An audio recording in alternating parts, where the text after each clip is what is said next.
এখন 8টা বাজে, কেউ রোদের তেজ, বাপরে বাপ, আকাশের দিকে তাকানো যাচ্ছে না।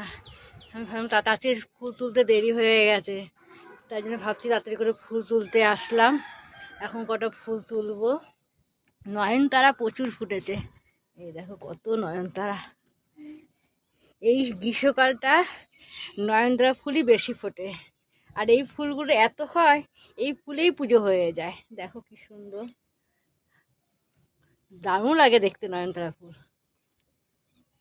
এই কটা ফুল তুলবো, কয়েকটা জবা ফুল তুলবো। বাবা কি তেজ রোদের, কি তেজ বাবা, আর পাওয়া যাচ্ছে না, বেশিক্ষণ থাকা যাবে না। কয়েকটা ফুল তুলে নিয়ে পালাবো।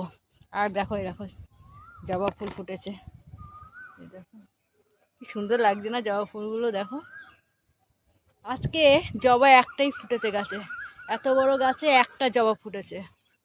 আর আমার গোলাপি জবা তো কোনো কথাই নেই, পুরো গাছটা কেমন টাক টাক হয়ে গেছে, জানি না কি হবে।